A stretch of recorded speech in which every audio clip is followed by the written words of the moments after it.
Muy buenos días y bienvenidos a Ampliación de Noticias. Son ya las 8:06 de la mañana. Hoy es martes 7 de enero y vamos a comenzar el programa el día de hoy con un tema que nos preocupa, no solamente como peruanos, sino también como latinoamericanos y como ciudadanos defensores del sistema democrático.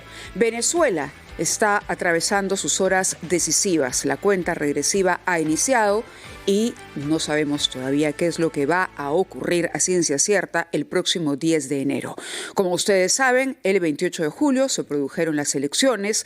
La oposición mostró las actas que había conseguido que respaldaban el triunfo de el señor González Urrutia, Edmundo González Urrutia. Sin embargo, el régimen de Nicolás Maduro se ha negado a reconocer este triunfo, se ha autoproclamado presidente ganador de las elecciones sin haber expuesto las actas, a pesar de los pedidos no solamente en Venezuela, sino también por parte de otros jefes de Estado.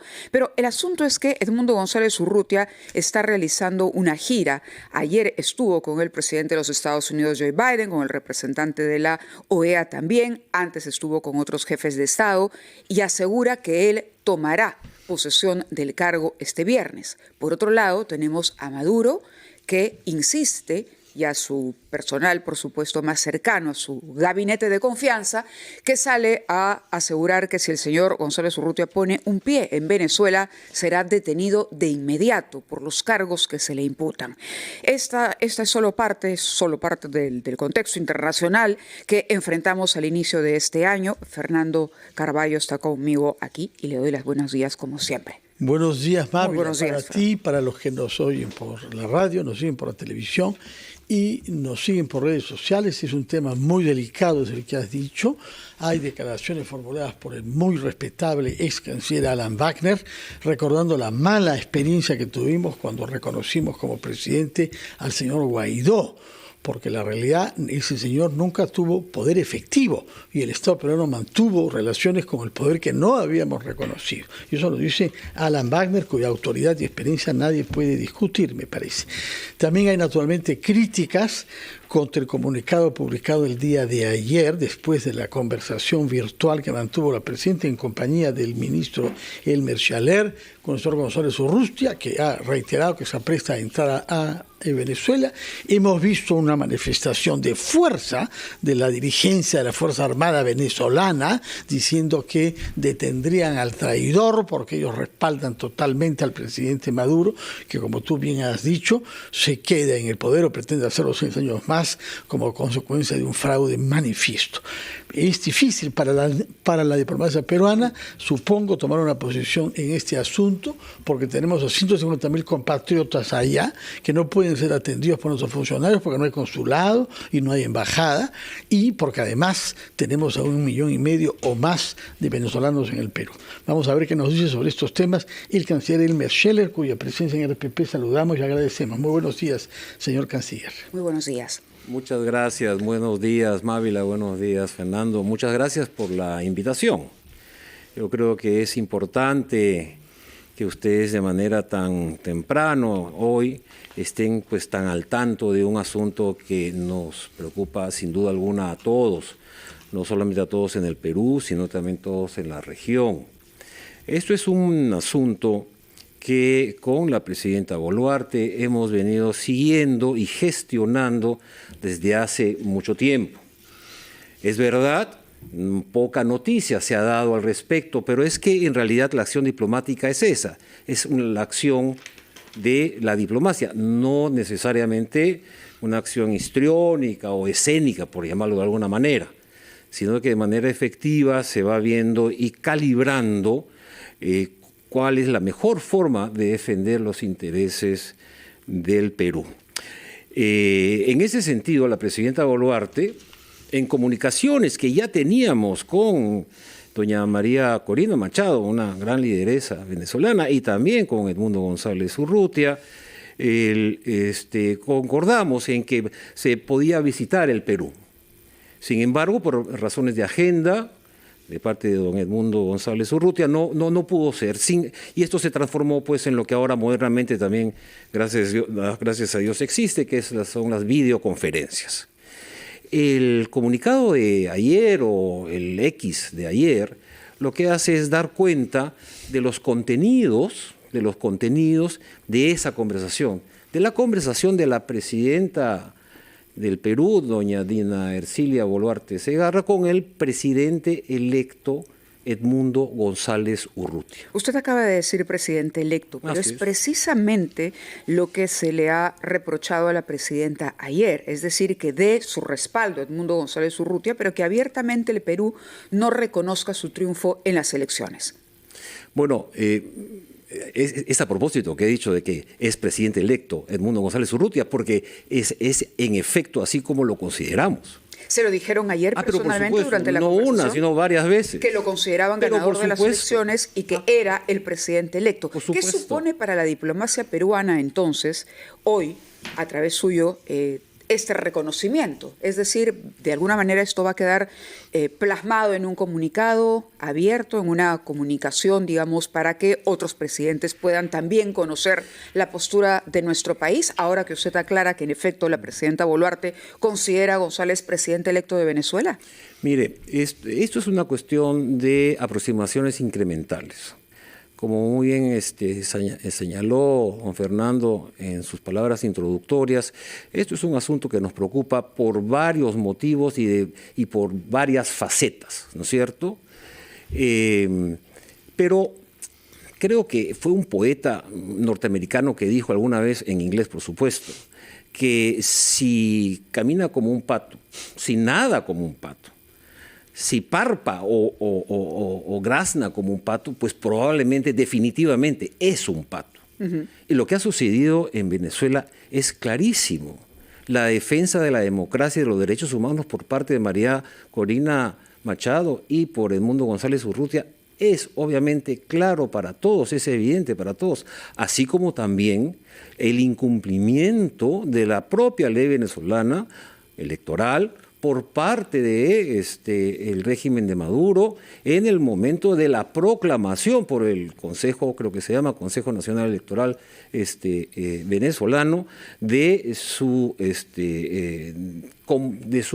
candidatura como presidente electo de Maduro. Entonces, permítame recordarle, eso es absolutamente claro. Un antecedente. ¿No? A fines de julio, el ex canciller, su predecesor, Javier González Olechea, dijo que el gobierno de Dina Boluarte reconocía como presidente electo de Venezuela a González.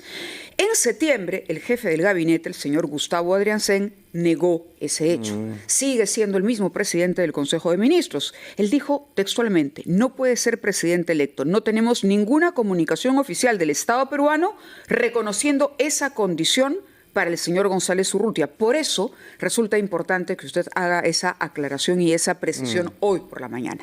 Claro, claro que sí. Además, con mucho gusto. Miren, son tiempos y coyunturas distintas las de finales de julio. No, pero además usted, permítame recordarle, dijo que proclamar al ganador de las elecciones es un poder exclusivo y excluyente del órgano electoral venezolano. Ese órgano electoral sigue anunciando y sigue afirmando que Maduro es el presidente que ganó, el candidato que ganó las elecciones. Efectivamente. 2 preguntas, 2 respuestas. En primer lugar, son tiempos y coyunturas distintas las que vivimos hoy y las que se vivieron el 28, 29, 30, 31 de julio del año pasado.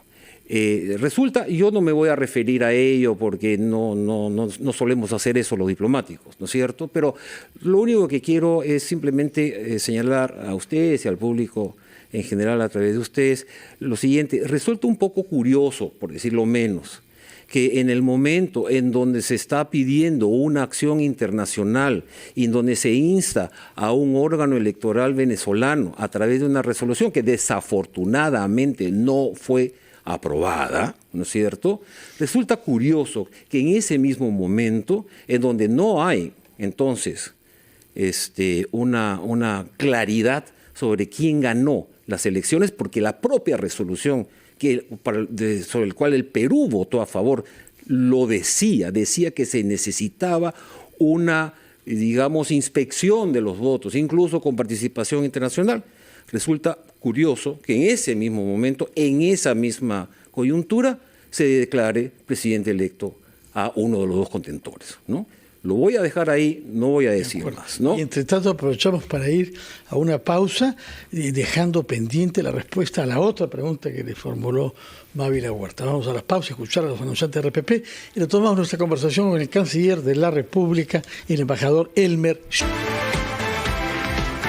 Son las 8:19, estamos conversando con el canciller de la República, el embajador Elmer Schaller.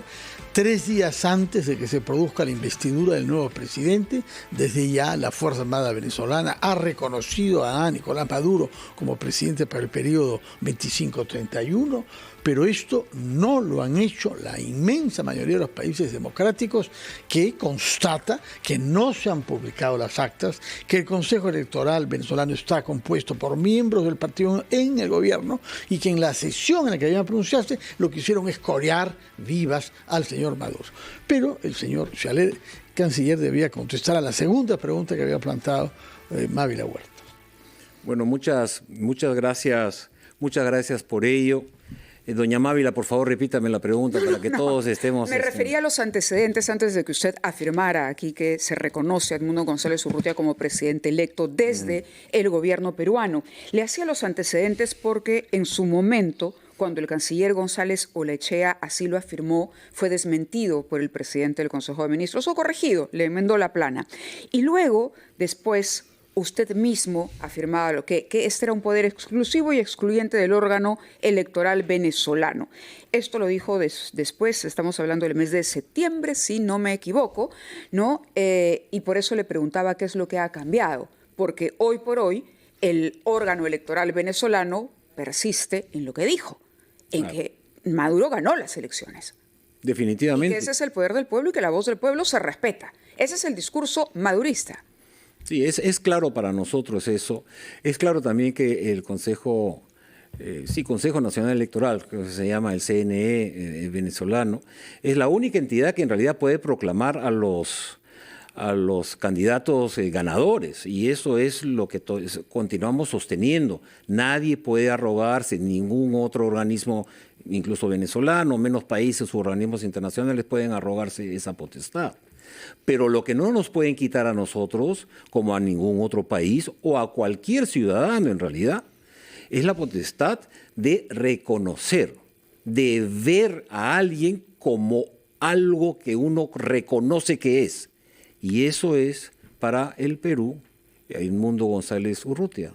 Él es el presidente electo de Venezuela. Pero estamos en un momento completamente distinto, porque como ustedes saben, ya no estamos en 28 de julio ni 31 de julio, no, estamos a 2 o 3 días del 10 de julio, donde debe haber entonces un cambio. Y ese es el cambio que todos los países demócratas, como el Perú, estamos esperando.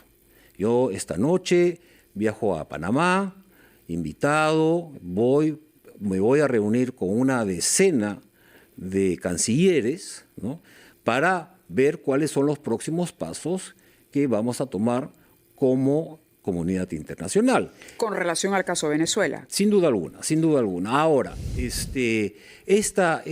lo que sucede en Venezuela, y quiero repetirme, a pesar de que me criticaron muchísimo el día 3 de septiembre por haberlo dicho, y lo único que hice es referirme a algo que el 16 de agosto en Santo Domingo se había afirmado y firmado por más de 21 países sobre el caso de Venezuela. Esta solución, que la comunidad internacional por supuesto apoya, porque no podía ser de otra manera, debe ser genuinamente venezolana. No puede haber una intervención directa ni indirecta extranjera. Eso el Perú no lo admite. Correcto. Usted acaba de decir que la posición del Perú es reconocer el triunfo de Edmundo González y denominarlo a partir de ahora, llamarlo ya como presidente electo. Si él no llegara a asumir la presidencia este 10, con todas las dificultades que enfrenta, incluso esta amenaza de ser detenido, inmediatamente pisara territorio venezolano, ¿qué sería el señor Maduro?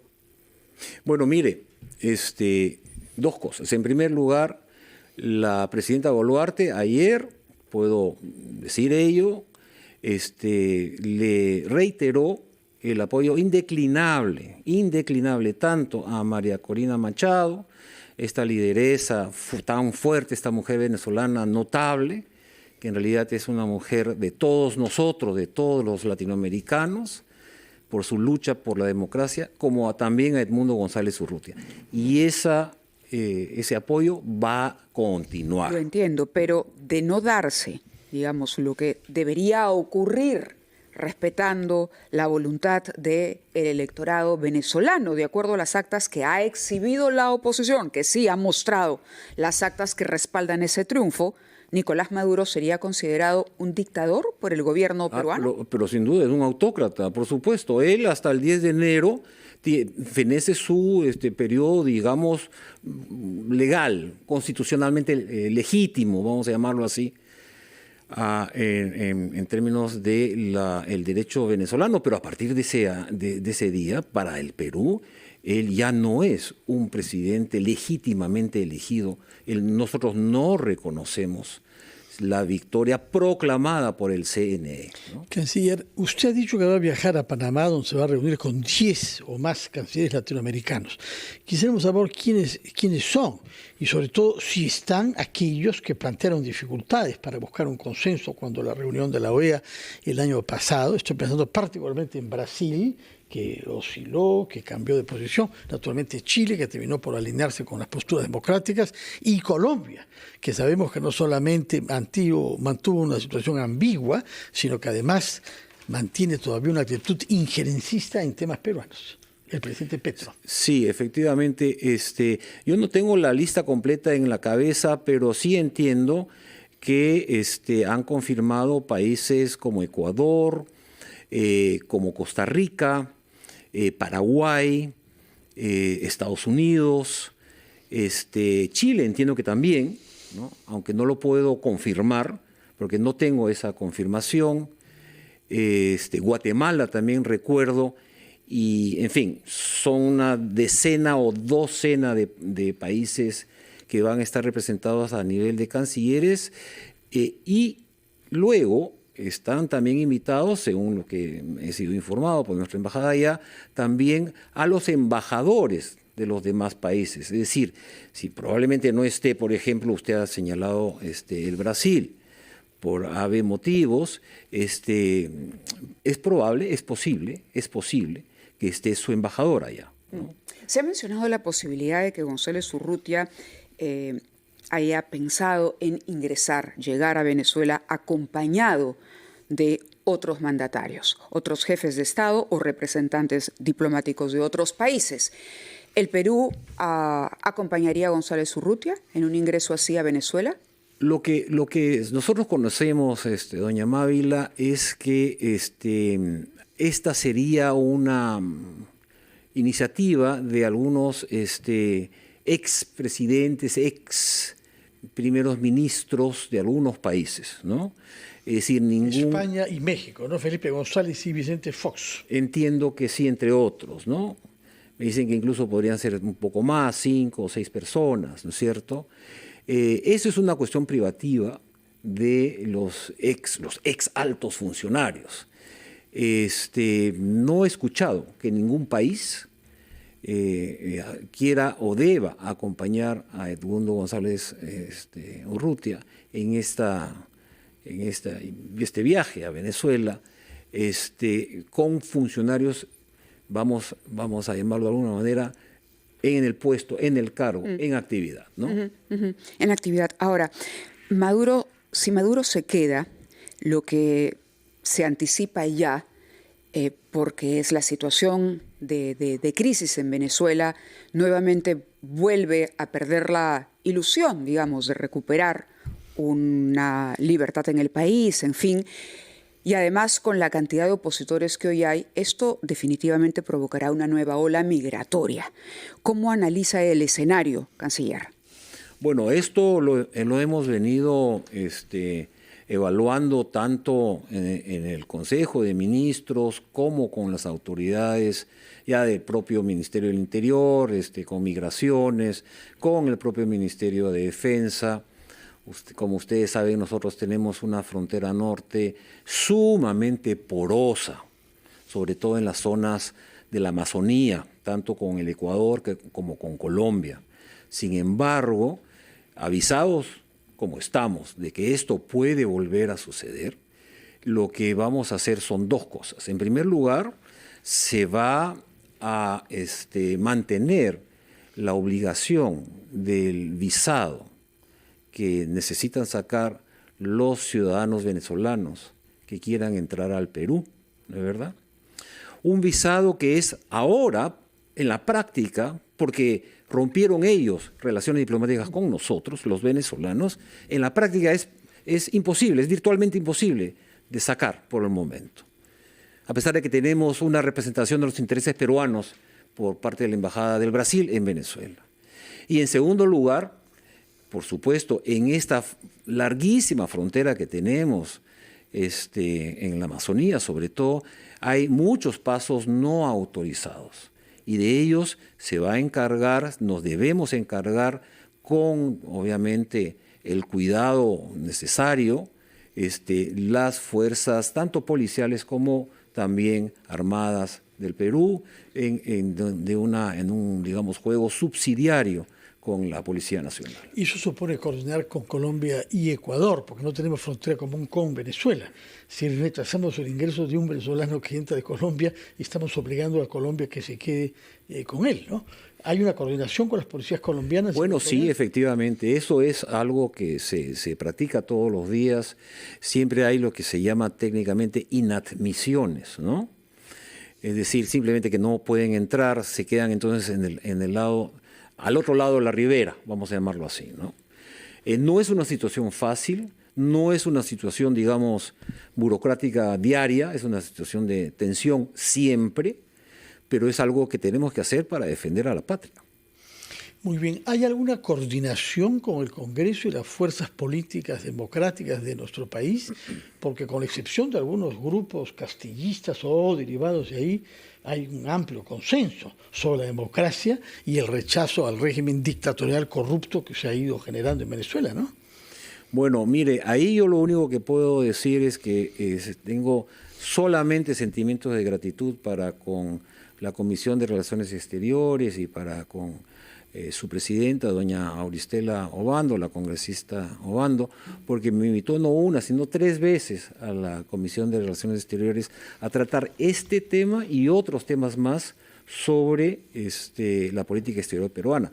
Ese es el mecanismo, además, natural, formal y creo yo muy positivo, con el que es el Ejecutivo que tiene la potestad y obligación de conducir la política exterior en la persona de la Presidenta de la República con el Congreso. Entonces yo creo que estamos sí muy bien comunicados. Un tema final de mi parte, diferente al que hemos tratado ahora. ¿Va a viajar usted a Davos, Suiza, al Foro Económico Mundial junto a la Presidenta Boluarte? Así está previsto, sí. ¿Tienen ya una agenda, tienen citas, tienen objetivos definidos? Objetivos, agenda y citas. Todo. ¿Podemos conocer alguno de ellos? Bueno, en realidad sí, por supuesto.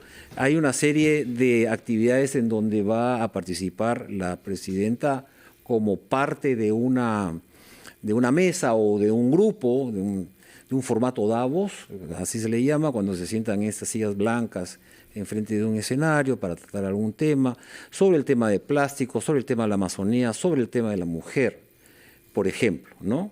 Sobre el tema, algo muy importante, ¿no? ¿Qué está pasando en América Latina? O sea, es algo que a mí me parece que dice mucho y bien de Davos, porque se concentra ahora en nuestra región al hablar sobre un tema tan importante como es qué está pasando en América Latina.